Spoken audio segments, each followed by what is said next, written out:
The Odyssey, Book 12. Odysseus' ship returns to Aea, and the men fall asleep. The next morning they bury Elpenor, and Circe comes out and congratulates Odysseus for getting into Hades alive, and obviously back out again. Other men die once, you will die twice. She actually seems quite surprised that he's back, which has led to one sort of almost conspiracy theory about perhaps she wanted him to die in Hades. There's not much evidence for this, however, she is surprised that he's survived. And then, when it's a bit unclear why he needed to go to Hades in Book 11, because what she's about to tell him in her advice is essentially what Tiresias told him in Book 11.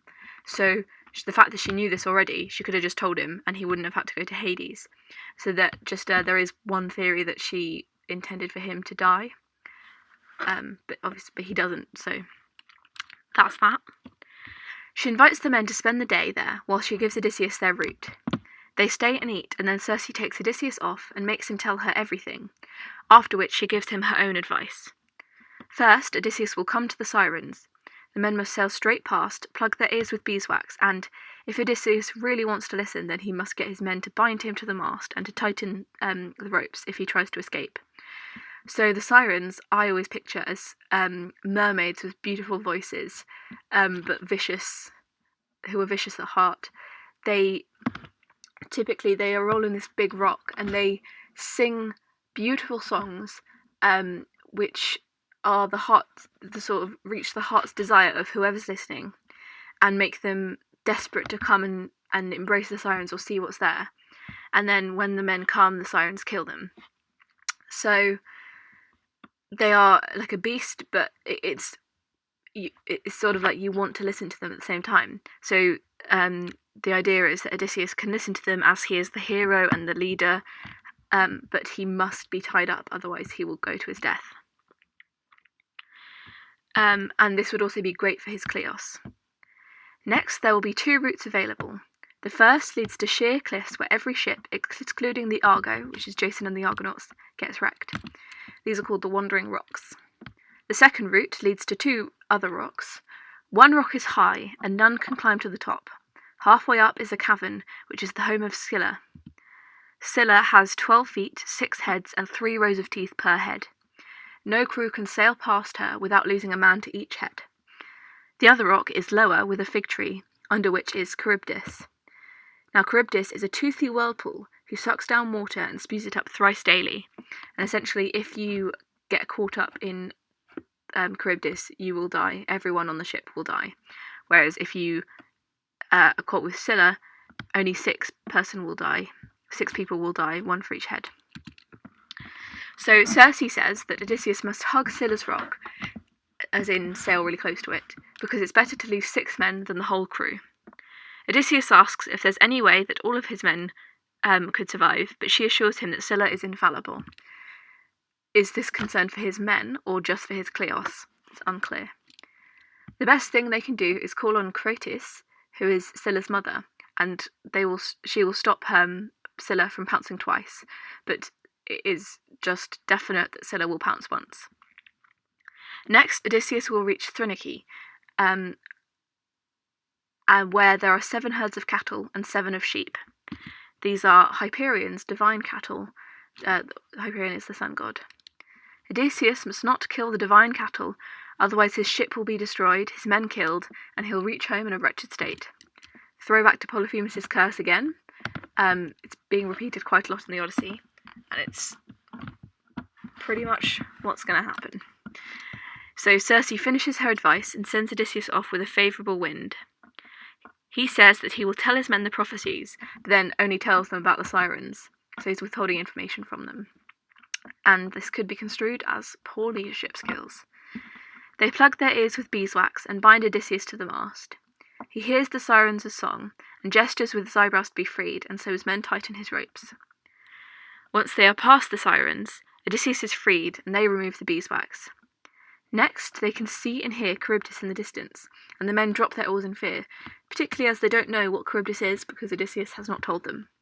He gives them a motivational speech, still not telling them about the monsters, and tells them to hug the cliff.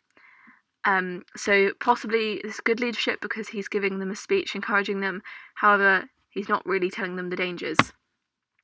Potentially, this is a good idea because if they get too scared, they might just stop sailing.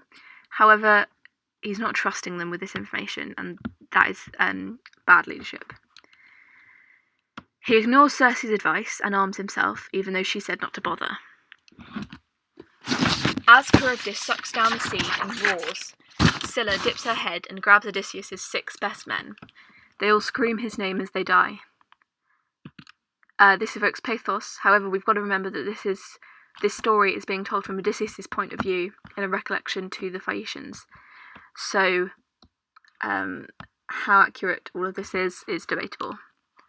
They sail on to Thrinace, which is Hyperion's island, and remember, this has been mentioned by both Tiresias in Book 11 and Circe at the start of this book. Odysseus remembers their warnings and tells his men to just sail straight past it. Eurylochus, who was the man in Book 10, who went to Circe's island and stayed outside while the other men got turned into pigs. He speaks and criticises Odysseus for not letting his men rest and set foot on dry land to cook a meal. He's encouraging mutiny. He suggests that they spend one night there on the island, and then the other men applaud him, and so Odysseus gives in. Is this bad leadership? We don't know. He tells them all not to kill the cattle, and they swear an oath that they won't. So they land and eat supper and cry. Over the night, Zeus creates a huge storm, and Odysseus reminds them not to kill the cattle. The storm forces them to stay for 1 month, and then the food runs out. That they'd been eating food from their ship, but after a month it's running low. So Odysseus goes inland to pray for an escape, and then falls asleep. Eurylochus convinces the other men that it is worse to die of starvation than to die on the sea. So they should sacrifice the cattle to the gods, promise to build Hyperion a temple back in Ithaca, and then eat the cattle. So they do this and feast. Odysseus wakes up and sees what has happened, and blames Zeus for his sleep. Hyperion is furious and asks Zeus for vengeance, or he will go in and shine in Hades, and that's the underworld. So you don't want the sun to go and shine in the underworld, you want it to be in the real life world. So, in response to this, Zeus promises to smash their ship to pieces. The gods send ominous portents. The hides of the cattle start crawling, the meat bellows on the spits, and there is a sound of lowing cattle. The men feast for 6 days and depart on the 7th. When they are completely away from land, Zeus brings a massive cloud with hurricane wind. Both forestays snap, and the mast topples and smashes the helmsman through the head. There's a lot of gruesome imagery for this scene. Zeus sends a lightning bolt, and men are flung overboard, and essentially all of them die except from Odysseus. Predominantly because he is fated, as we are aware, for other things, but also he is the only one who didn't eat any of the meat. And this is part fulfillment of the curse or prophecy. Odysseus lashes his mast and keel together to make a raft, and floats all the way back to Charybdis, where he swings into the fig tree just as she sucks down the water. He has to hang there for hours until she spews his raft back up. And then he drifts for 9 days, and on the 10th washes up on Ogygia. This is Calypso's island, and Calypso drags him out of the water and saves his life. So we are back to the beginning of the story, where he was in Book 5. So now the Odyssey has been told up until the present day, where he's with the Phaeacians.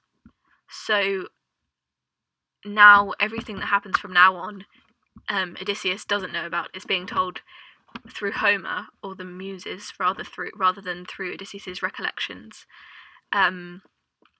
And this kind of marks the end of Book 12, is the halfway point of the Odyssey, as it's 24 books, and it marks the end of this first half, which is typically the adventure half, and the second half is more domestic. It's more to do with vengeance and his home and his nostos than his travels and his heroism in that sense, in the more traditional sense. So yes, I will be doing some book summaries of the later books, and it will be in a different colour scheme, which is very exciting. But yes, thank you for listening to Book 12. If you have any questions, just ask, and there will be more coming soon.